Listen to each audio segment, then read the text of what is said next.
Pangasinan ay isang lalawigang puno ng likas na yaman at kultura. Isang lugar kung saan nagtatago ang dagat, bundok at mga bukirin na nagbibigay ng buhay at ganda sa bawat araw.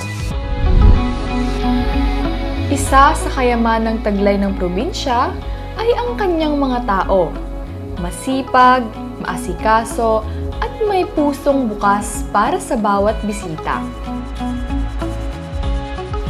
Here, the culture and traditions are very much alive and are passed down from generation to generation. Kilalang kilala rin ng lalawigan sa masasarap nitong pagkain. Sa bawat hapag, matitikman ang puso ng pamayanan at ang sariwang sangkap mula sa kanyang mayamang lupa at malawak na karagatan.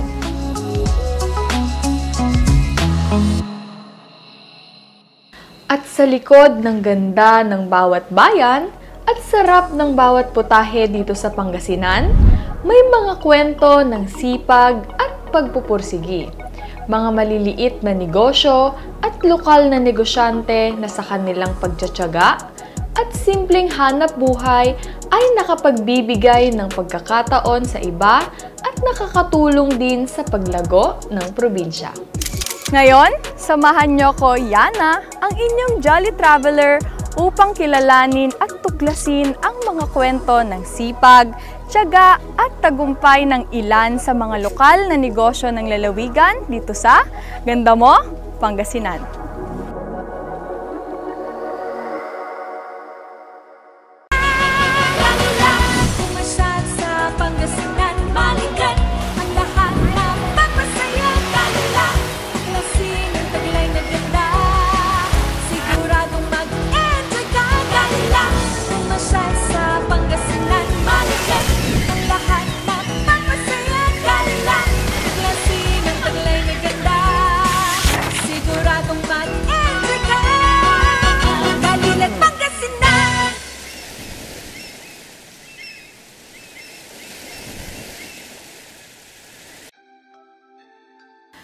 San Fabian, Pangasinan, known for its beautiful beaches and rich fishing culture.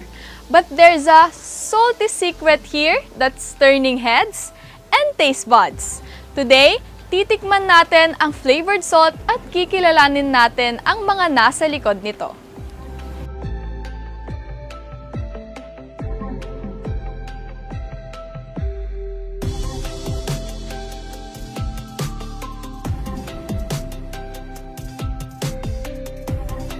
Matagal nang bahagi ng kultura ng San Fabian ang paggawa ng asin. Dahil sa taglay na init ng araw at alat ng dagat, perfect ito para sa high-quality sea salt. Pero ngayon, hindi na basta asin lang, may flavor na. Nag-umpisa po ang Tiblong flavored salt nung panahon po ng pandemic. Dahil po mayroon po kasing gustong gawin si Congressman Top sa ating San Fabian. Ngayon, meron po kasi kaming asinan dito sa Barangay Tiblong. Kaya yun po, mas pinalawak po niya yung production ng asinan dito sa Barangay Tiblong.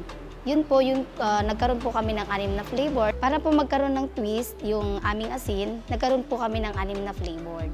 Yun po yung 6 na flavor po namin po yung rosemary, black pepper, garlic, wine, calamansi, and chili. Nagkaroon po ng thought about po dun sa flavored na magkaroon ng asin kasi po ang Barangay Tiblong is product po talaga namin ng asin. Nung nag-umpisa po kami, marami po kami. Pero hindi po kasi ganun kalawak ang production pa ng asin ng Barangay Tiblong. Nung lumalawak na po at nagkakaroon na po ng idea, paunti-unti po kaming nababawasan. Ngayon po, lumawak na po, dahil po doon, nagkaroon po kami ng 18 na lang po na members. Ngayon po, maganda na po ang pagbebenta ng product namin ngayon. Kasi dahil na rin po sa idea nila, nagkaroon po kami ng seminar about po doon sa costing doon po sa product po namin. Dati po, hindi naman po gano'n kalawak o kalaki yung kinikita namin. Dahil po sa costing na binigay po nila na seminar sa amin, bumaba po yung production ng product namin. Na kung kailan po bumaba, gano'n naman po lumawak na yung product namin na marami na ring mamimili, marami na ring namimili na katulad kong mga parent kasi bumaba po yung, yung presyo ng product namin. Saya po ako kasi as a parent po talaga na talagang housewife, never po kasi akong naka-encounter ng mga ganitong bagay. Syempre, para po sa akin as housewife lang po, malaki po sa akin ang impact. Kasi natuto ako sa negosyo, natuto ako sa mga ganitong way kung paano ko lalong mapalawak yung imagination ko na, ay, ganito pala ang asin. Hindi lang basta pala asin. Kailangan pala, lagyan din pala, mayroon palang paraan para mapaunlad pa ang asin at mabigyan pa siya ng twist. Kaya salamat po talaga at magkaroon po kami ng ganitong product. Malaking tulong po sa amin ngayon kasi yung product namin, nakakabenta na po kami ng maayos at saka nag-grow na po talaga at yung mga nanay na kasama ko as a president, sinasabihan ko po sila na magsipag sila at sumali kami sa mga trade fair nang sa gayon, dumami ang aming income at talagang nakakatulong po sa amin yun. Ang naipupundar po ay yung sa paggastos po sa bahay. Yun po ang number 1 kasi araw-araw po na nagagastos sa bahay. Saka pag may school days, yung pamasahe ng mga anak nila, doon na lang po nila kinukuha pag kami may niluluto na flavored salt. As a president, tuwan-tuwa ako kasi noon hindi nila masyadong pinapansin yan. Ngayon, marami ng nanay na gustong sumali sa aming grupo. Welcome naman po sila. At napakalaking tulong po talaga yun. Dapat na tangkilikin ang aming produkto dahil kakaiba po at saka ibang-iba talaga. Ngayon lang po nagkaroon dito sa Pangasinan ng flavored salt. Gamit ang mga lokal na sangkap tulad ng siling labuyo, bawang, kalamansi, paminta, rosemary at wine, ginagawang flavored salt ang tradisyonal na asin. Perfect ito pang marinate, pang sausawan o pampalasa sa kahit anong putahe. For dry flavors, una, inilalagay ang asin sa kawali at pinapainit sa mahinang apoy. Pinapatuyo ito para mawala ang moisture, perfect base for the flavored salt. Tapos ang bida, ang pampalasa, dried chili, bawang o herbs. Blender time hanggang mapino. Pag malamig na yung asin, inihahalo ang blended flavors. Simple lang, pero ang aroma, grabe! Mix well para bawat kutsarita ng asin may flavor kick. Then, packaging time! Perfect pang regalo, pang souvenir, o dagdag arte sa kusina.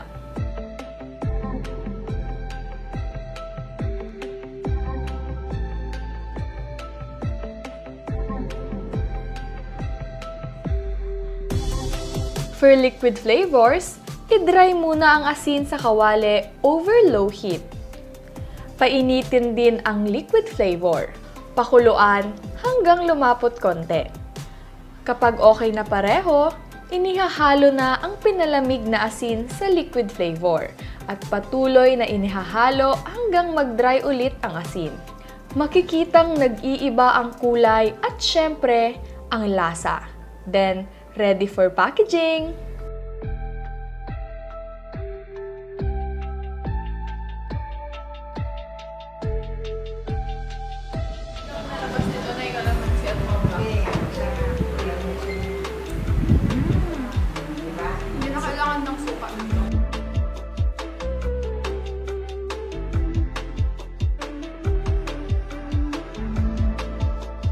Nakakatulong ang flavored salt dito sa bayan ng San Fabian, lalo sa mga turismo. Kasi sa buong bayan, sa buong probinsya ng Pangasinan, is ang meron lang po ng product na flavored salt is sa San Fabian, bayan lang po ng San Fabian.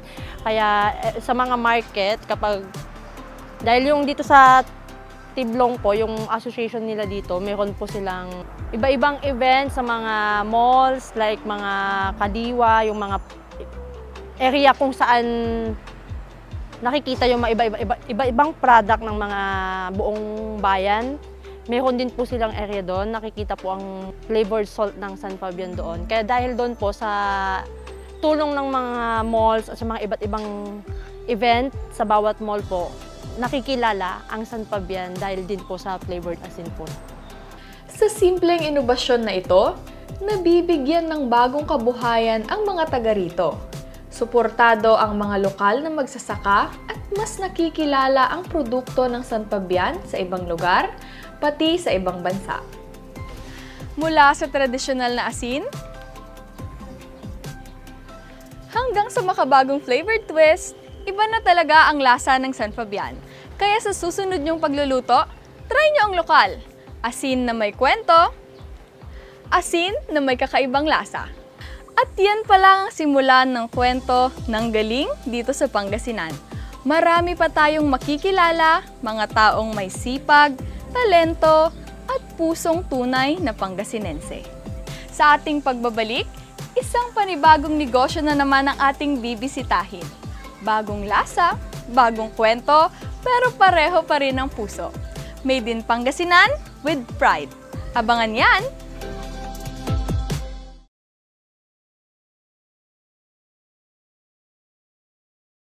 Healthy habits para sa healthy Pilipinas. Sa mundong ginagalawan, pagandaan ng Big One. Kamay, sakit, sa isip sa gawa. Leave nothing but footprints. Kalusugan ay unahin at mamanahin ng mamamayan. Ay healthy Pilipinas, malakas sa magandang bukas. Ang bawat Pilipino sa mundo, sa ulado ang pitong ito. Sa healthy habits ko na to. Para sa healthy Pilipinas. Looking for a place to stay in Baguio City? Find your calm at Hotel Supreme. A good dip at their pool.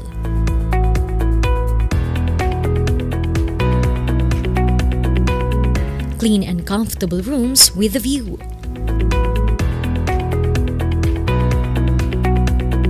Accommodating staff.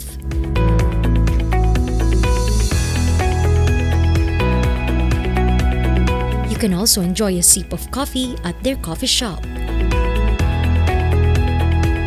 Good food for a good mood at their restaurants. Spacious halls for events, and many more. A perfect balance of business and relaxation, all at Hotel Supreme.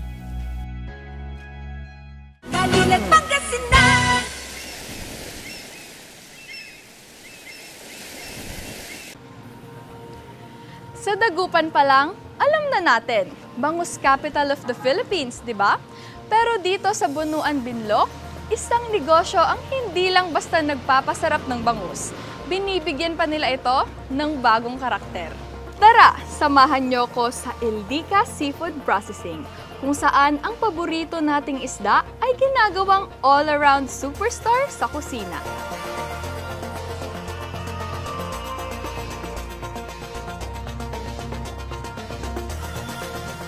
Matatagpuan sa Bunuan Binlok, Dagupan, ang Ildica Seafood Processing, isang lokal na MSME na dalubhasa sa paggawa ng bangus products. Dito, ang bawat bangus ay nililinis, dinidibon, at inihahanda ng may kasamang pagmamahal at kalidad.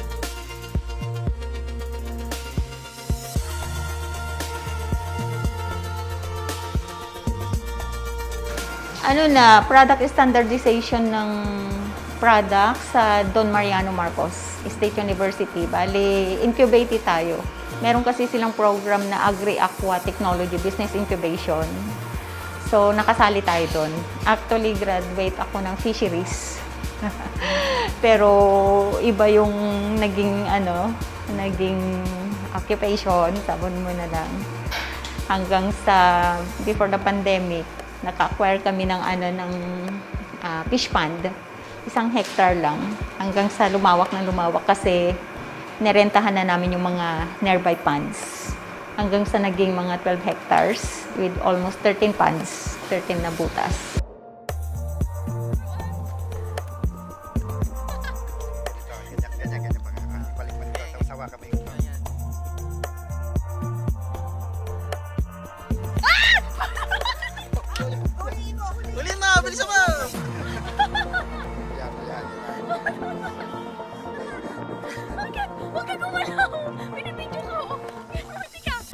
Actually, sa dimsum na mismo yung iba't ibang flavor niya.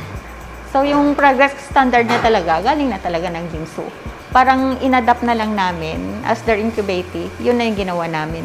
Actually, hindi lang naman tayo dito sa Deboned eh. Meron tayong bottled na license na rin ng dimsum. 4 na klase yon.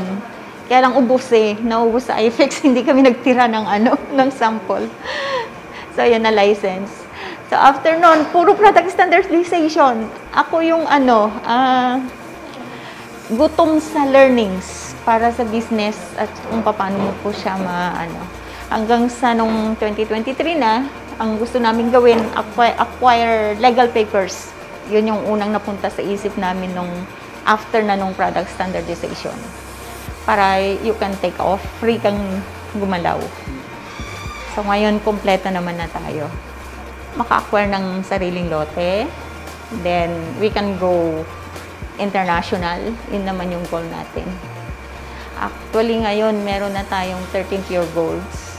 May negotiation kami with Walter Mart, of which ay nakuha namin sa IFEX. Aside pa dun sa ating mga kaibigan na merong Cavite, may Bulacan, may Cagayan, may Tabuk. Kakuha lang namin ng Tabuk ng IFEX din. Dahil sa IFEX. Deboned bangus, check! Pero hindi lang yan. Meron silang garlic, spicy, pepper, at smoke variants na swak sa panlasa ng bawat Pilipino. At kung akala mo hanggang ulam lang ang bangus, El Dica has something everyone is craving for. Bangus Lumpiang Shanghai. Crispy sa labas, flavorful sa loob. Perfect pang handaan, pang negosyo, o kahit pang ulam lang.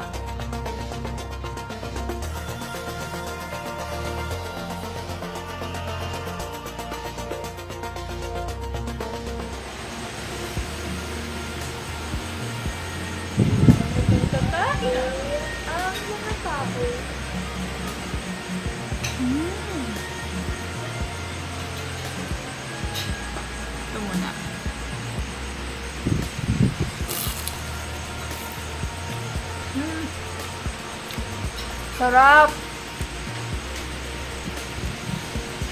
Lasang-lasa yung bangus, pero hindi siya malansa.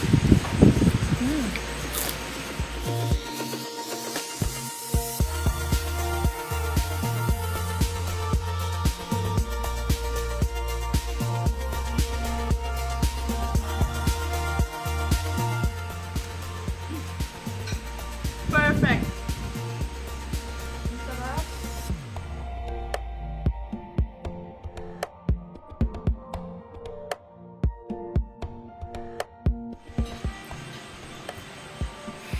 Sarap! Sobrang sarap! I love it! Kailangan natin kunin yung taba. Uy, ang laman! Sobrang laman. Perfect sa kanin. Wow! Big bite. First bite?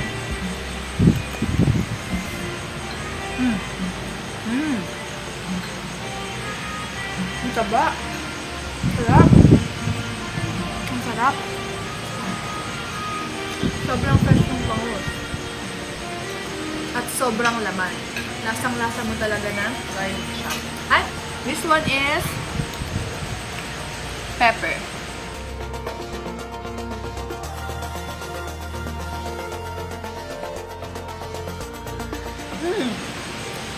Yun.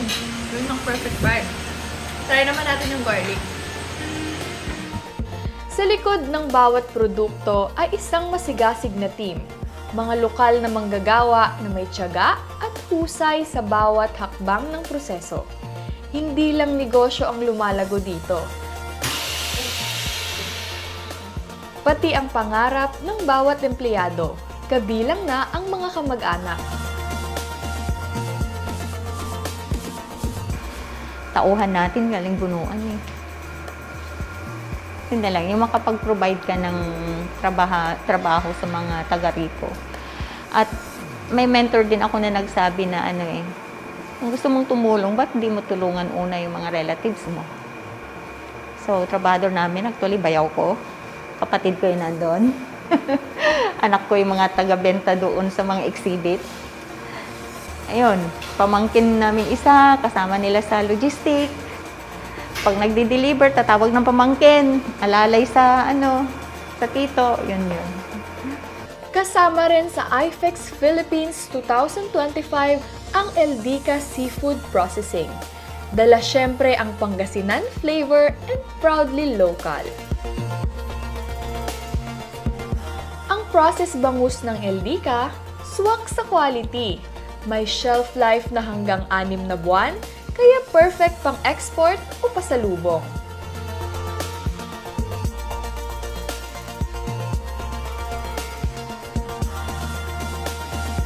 From classic to creative, Eldica Seafood Processing proves that bangus will always be a star.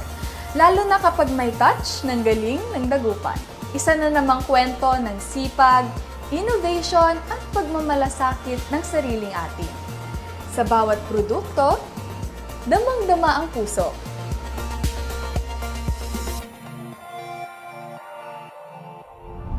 Mula seafood products, punta naman tayo sa lupa kung saan literal na namumunga ang kulay ng kultura. Dito sa Santo Tomas, Pangasinan, isang bayan na kilala sa matabang lupa at masisipag na magsasaka, makikita ang Lunti at Lila Corporation, isang lokal na negosyo na binibigyang halaga ang sustainable farming at high quality na ube. Tara't tuklasin natin kung paano nila pinapangalagaan ang yaman ng lupa para makapaghatid ng dekalidad na ube mula Santo Tomas para sa Pilipinas. Ang Lunti at Lila Corporation ay isang agri-based MSME na nakatutok sa pagtatanim at pag-aani ng dekalidad na ube. Matatagpuan nga ito dito sa bayang may matabang lupa, Santo Tomas. Perpekto para sa ugat ng ube na may natural na tamis, tamang moisture at matingkad na kulay. Paano po nag-umpisa? Actually, it was just started with a simple request. Ayan po, yung mami po namin dito, yung mama po ni Ate Camille, nag-request lang po siya ng ube halaya for the birthday and then for her birthday. But then, dito po sa atin, sa Pangasinan, mahirap po siyang hanapin. Actually, even sa market, pumunta na po kami sa iba't ibang lugar, pero hindi po kami makahanap talaga. And then, nag-search po kami sa Facebook, sinong pwedeng mag-supply. And then, we saw na bandang Visayas region and Mindanao region pa, actually, ang nagpro-produce. That's why po, pumunta po kami sa Bukidnon, actually, just for the ube itself. And doon po namin nalaman na sobrang ganda pala ng farming ng ube, no? At napakaganda ng ube. Dito po namin dinala yung ube from Mindanao region to Luzon. And then pagdating po namin dito, we ask ourselves, why not and what if tayo naman ang mag-grow dito sa Luzon? We're gonna bring ube dito sa Luzon. And that time, last year, nag-start na po kami agad. So 1 month ng preparation and planning and then planting. So yun po yung history. Actually wala pa siyang 1 taon ngayon, pero nakita namin yung potential talaga ng ube dito sa Luzon, no? And ngayon po na makikita po natin na yan, may mga workers po kami na kasamahan po namin talaga sa pag-grow po ng ube. Magaganda po ang kinakalabasan so far nung mga harvest po. Nag-check po kami and okay po.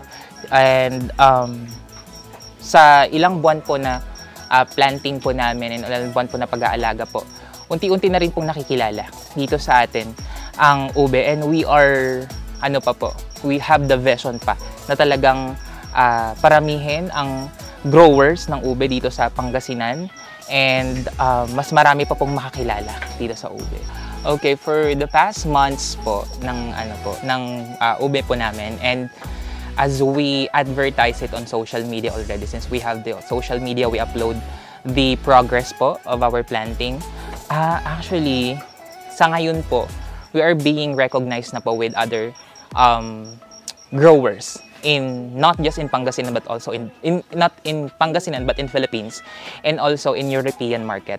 So meron pong mga nagbisita dito ng mga French people. They want to get or have a partnership with us and then bring ube powder in a European market. We also attended the International Food Exhibit last month. And then, our vision pa po, this coming year, actually, is for us po na magkaroon talaga ng product na i-exhibit din. And then, makatulong, aside from that po, makatulong din po sa community. Our main goal po talaga is makatulong po sa community. That is our real vision, na makatulong po kami sa mga families and then students. We are planning to have our foundation to send out-of-school youth sa makapag-aral po. And then, our vision also is makadagdag po ng employment dito po sa, not just in Pangasinan, but entire Philippines. And then, we're also planning po na magkaroon po ng sariling food processing po na factory. So, yun po yung mga vision po ng Lunti at Lila. Mula sa pagtatanim hanggang sa pag-aani, bawat hakbang ay ginagamitan ng tradisyonal at modernong kaalaman sa pagsasaka. Walang shortcut, lahat mano-mano. Isiguro ang kalidad at freshness ng bawat ani. Well, sa una, you have to buy the OB seedlings, yung size lang na pwedeng pang tanim. And then you have to break the dormancy period. For example, at least 2 months bago mo siya itanim. We have to cut it into pieces na mini set ang tawag, which is 100 grams. Tapos, ibabaon lang sa lupa. And then for few weeks, let's say 2 weeks, mag-grow na siya. Mag-start na yung trellising na tinatawag, like lateral trellis. And then, magkakaroon siya ng bagging na tinatawag, yung vines. So, habang lumalaki yung vines, nagkakaroon siya ng, kailangan natin siyang i-train yung vines. And then, afterwards, kailangan lang siyang isprayhan ng mga organic na pang-spray. And then, yung mga farmers talaga ang naka-focus doon. So, yung mga tinuruan namin na mga farmers, sila yung nangangalaga talaga ng ube. And then, siguro mga after 2 months, kailangan siyang i-check kung okay pa yung ugat ng ube. Hindi pa siya nafufungus. May mga tinatawag na diseases. Yun yung typical na ginagawa sa everyday namin dito sa farm. Layunin ng Lunti at Lila Corporation ang maghatid ng world-class raw ube, habang pinapangalagaan ng kalikasan at binibigyan ng oportunidad ang lokal na komunidad. Ang kanilang farm practices ay environment-friendly at people-centered. Tunay na sustainable sa lahat ng aspeto. Maganda naman yung mahirap lang, challenging, pero at least bago sa aming town. Gusto namin i-introduce ang ube sa Luzon dahil ang ube talaga kadalasan sa Mindanao or Visayas pagaling. So imagine na lang kung gaano kaliit ang supply na napoproduce ng Visayas at saka Mindanao. Ngayon naman, it's time for Luzon. We would like to introduce ube to Luzon lang. Hindi lang produkto ang nabubuo rito, kundi kabuhayan at pag-asa para sa mga magsasaka ng Santo Tomas. Sa bawat bungkos ng ube, makikita mo ang dedikasyon ng mga taong may malasakit sa lupa at sa bayan. Ang laki talaga ng pinag-grow namin. From 3.5 hectares, as we are preparing for 12 hectares. Overwhelming yung task, but I think we are happy. We're doing the task every day as a family. So, minamahal talaga ng mga farmers namin. Nagagalak kami. Although yung mga challenges talaga like the weather, pag sobrang init, kailangan namin magpatubig. And may mga namamatay. Pero nabubuhay rin naman, nag-sprout naman sila. Pero all good siya. Kayang-kaya ng mga farmers kasi dedicated sila. Unang-una po, dati akong construction worker. Ngayon, nawalan kami ng trabaho, wala kaming project. Ngayon, napapunta ako dito sa ubihan. Nag-try ako na maganda pala ang pagkukuha dito sa partners. Dito ko natutunan, pati yung mga kasamahan ko, sila ang tumulong sa akin na mapapunta ko dito para magkaroon ako ng pangkabuhayan, maikuha ko sa pamilya ko para kahit paano na nairaos ko yung pang-araw-araw namin. Nagpapasalamat ako kay Madam na binigyan niya kami ng prioridad na magkaroon ng hanap buhay. At saka sa mga kasamahan namin, mga babae, nabigyan din niya ng yung mga walang trabaho. Kaya malaki ang pasasalamat namin kay Madam. Sa Lunti at Lila Corporation, simple lang ang prinsipyo. Kung aalagaan mo ang lupa, aalagaan ka rin nito pabalik. At dito nga sa Santo Tomas, hindi lang sila nagtatanim ng ugat, nagtatanim din sila ng kinabukasan. Kulay lila man ang produkto, pero gintong-ginto ang kwento.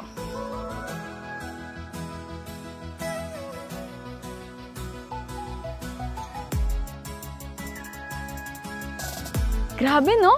Ang simpleng ube ay kayang maghatid ng ibang klaseng impact sa lupa, sa kabuhayan at sa buong komunidad. Pero hindi pa dyan natatapos ang ating paglalakbay. Dahil sa ating pagbabalik, isa na namang natatanging negosyo ang ating kikilalanin.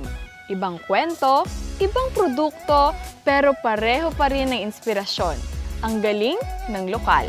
Kaya tutok lang dito sa Ganda Mo, Pangasinan.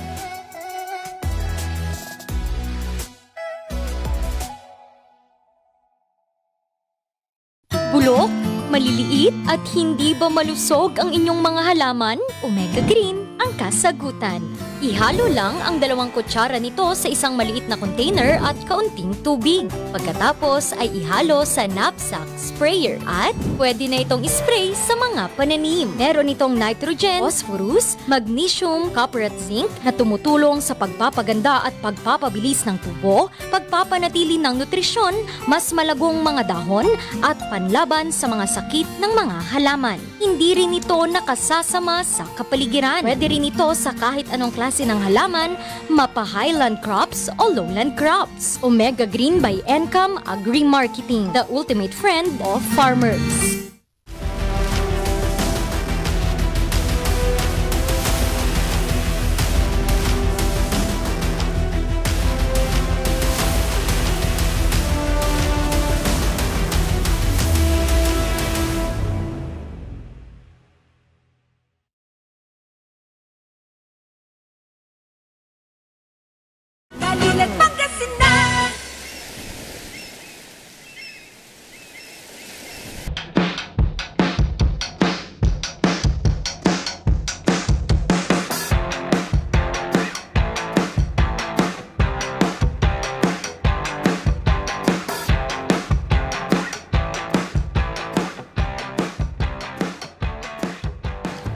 Saan nga ba nagmumula ang masarap na peanut brittle?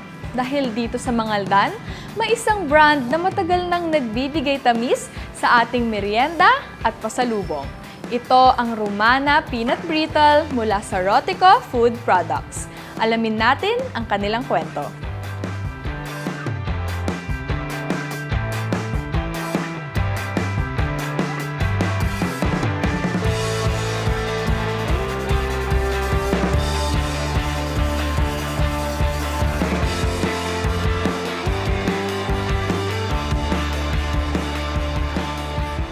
Ang Romana ay hindi na bago sa panlasa ng marami.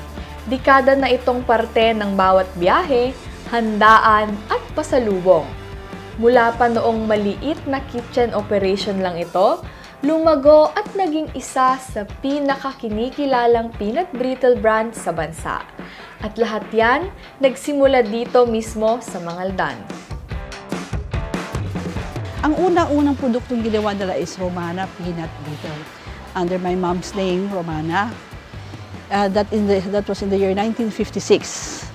So nagsimula lang muna sa kusina, tapos patikim-tikim ng mga kapatid, mga relatives mag-order, gano'n, hanggang nag-order na by dozen. Gano'n lang, relatives and friends, doon na lumaki. And then one time subukan natin sa Baguio, sabi niya kasi maraming pasalubungan doon. So my mom brought it to Baguio. Talagang hardworking nanay ko yung napakasipag. So, tapos i-distribute niya. At the end of the day, magbabayad na sila. Hanggang ilan na yung nag-order sa kanya, ganoon nagsimula ang peanut brittle sa Baguio.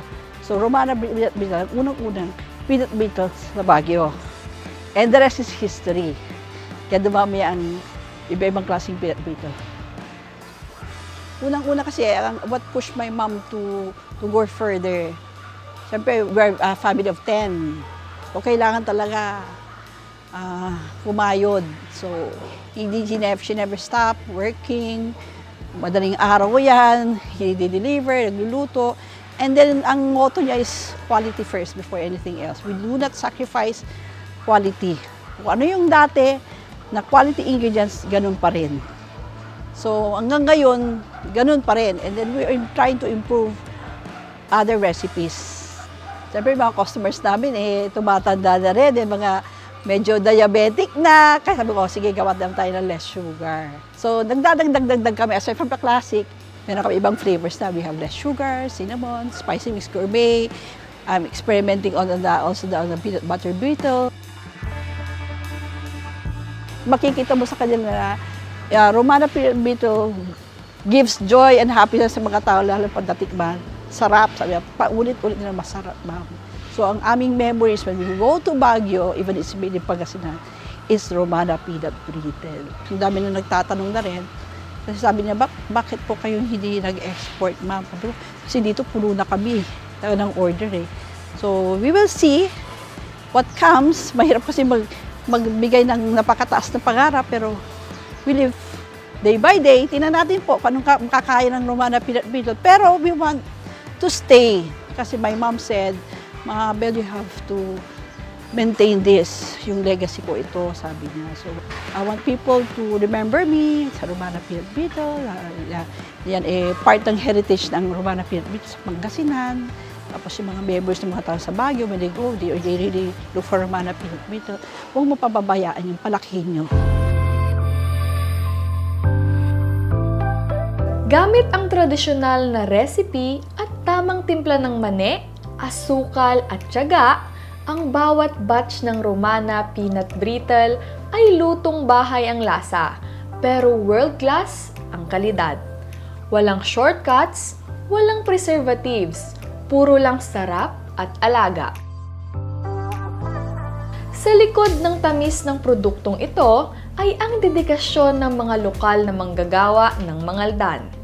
Sama-sama nilang pinapanday ang matamis na pamana ng Romana, isang kwento ng pamilya, negosyo at komunidad. Kami kasi family, importante ang family. So, nagsisimula sa tulong muna sa inner core family, relatives, mga relatives namin na hindi masyadong well-off, they come and help us out. Hanggang palaki ng palaki within the community from Mangaldan. So, our employees are from here, Mangaldan. We opted na ang aming mga ingredients local, especially the peanuts, so we can help the local farmers. Dito kasi para kaming pamilya. Mga pamilya kami, kung anong kayang maitulong, nagtutulungan. Hindi kami yung typical na negosyante na kung hindi ka namin need, wag na. Kami, if they're kaya pa naman, they're doing good, we maintain them as long as they can. They are most welcome to help out. So, very supportive kami. Marami naman silang mga benefits din kasi dito. So, tuwang-tuwa sila.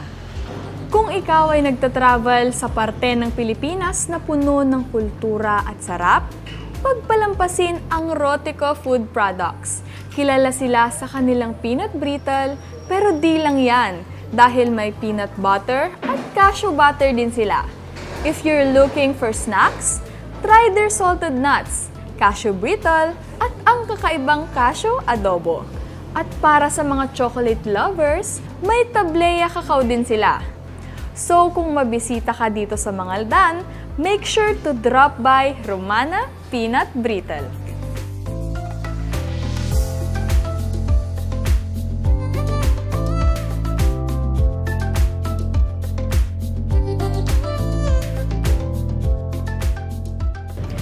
Mula sa simpleng mani, naging simbolo ito ng galing at tatag ng isang pamilyang Pangasinense. Ang Romana Peanut Brittle ay isang patunay na hindi mo na kailangang bumiyahe ng malayo para malasahan ang kalidad at kasaysayan. Dito pa lang sa Mangaldan, busog ka na sa sarap, sa kwento at sa ganda ng Pangasinan.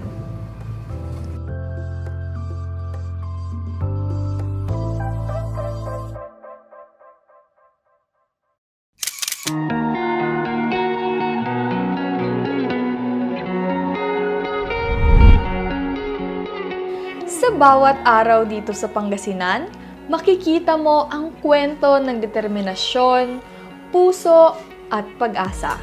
Hindi lang ito tungkol sa negosyo o produkto. Ito ay tungkol sa mga tao na walang sawang nagsusumikap para sa kanilang pamilya at komunidad. Bawat tagumpay ay resulta ng tiyaga at pagmamahal sa ginagawa kahit na maliit o malaki ang simula. Anumang hamon, kayang harapin. Gamit ng bawat Pangasinense ang talento at pusong bukas sa pagbabago. At sa bawat pag-ikot ng mundo, ang mga MSMEs hindi nawawala upang magbigay ng inspirasyon.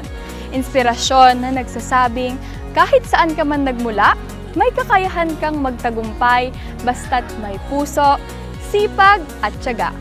Tandaan, saan ka man mapadpad, bitbitin mo ang ganda at puso ng Pangasinan. Ang pagbisita ko sa mga MSMEs dito sa Pangasinan ay isang karanasang hindi ko malilimutan. Dahil sa paglalakbay kong ito, hindi lang ako nabusog sa masasarap na produkto, kundi napuno rin ako ng inspirasyon. Unang humanga ako sa San Fabian, kung saan ang simpleng asin ay ginawang isang obra maestra. May iba't ibang flavors, may creativity, may innovation. Naipakita nila na kahit sa isang simpleng produkto, pwedeng maging world-class basta nilagyan ng talento at puso. Ang galing ng mga taga San Fabian, tunay na mapaglikha at mapagmahal sa kanilang ginagawa. Pagdating ko naman sa Eldica Seafood Processing, ibang level ang galing nila. Malinis, sariwa, at sobrang flavorful ng kanilang mga produkto. At hindi lang yon, bumisita rin kami sa kanilang fish pond at nakita ko kung gaano sila ka-hands-on sa pag-aalaga ng bangus. Kaya pala ang sarap, dahil alaga, dahil gawa ng may malasakit. Sa Lila at Luntian Corporation, hindi lang negosyo ang itinayo nila. Isang pamilya ang kanilang nabuo. Habang nagtatrabaho, nagtutulungan at nagkakaisa sila. At para sa akin, yan ang tunay na yaman sa likod ng kahit anong negosyo, ang pagmamalasakit at samahan ng bawat isa. Hindi lang kita ang sukatan, kundi ang relasyon at respeto sa bawat miyembro ng grupo. At syempre, hindi mawawala, Romana Peanut Brittle. Napakasarap, crunchy, flavorful, at hindi gaanong matamis. Perfect sa kahit sino. Pero ang pinaka nakakatuwang parte, marami sa kanilang manggagawa ay senior citizens. May 82 years old pa. At ang kanilang raw materials galing mismo sa mga lokal nating magsasaka. Hindi lang sila lumilikha ng produkto, nagbibigay sila ng kabuhayan at higit sa lahat, ng ngiti sa komunidad. Sa lahat ng ito, isa lang ang malinaw. Punong-puno ng puso ang bawat MSMEs dito sa Pangasinan. Sa bawat produkto, sa bawat kwento, sa bawat ngiti na aking nasaksihan, nakita ko kung gaano kahalaga ang dedikasyon, ang pagmamahal sa trabaho, at ang tunay na malasakit sa kapwa. Ito ang pinakamahalagang aral na aking natutunan. Ang negosyo, hindi yayabong kung walang puso. Kahit gaano kaganda ang produkto, kung wala ang passion at malasakit sa likod nito, hindi ito magtatagal. Kaya Pangasinan, saludo ako sa'yo. Sa galing, sa sipag, sa pagiging makabago, at higit sa lahat, sa pusong ipinamalas ng iyong mga tao. Ganda mo, Pangasinan. Hindi lang sa tanawin, hindi lang sa pagkain, ganda mo sa puso, sa diwa at sa kwento ng bawat Pilipinong bahagi ng iyong tagumpay.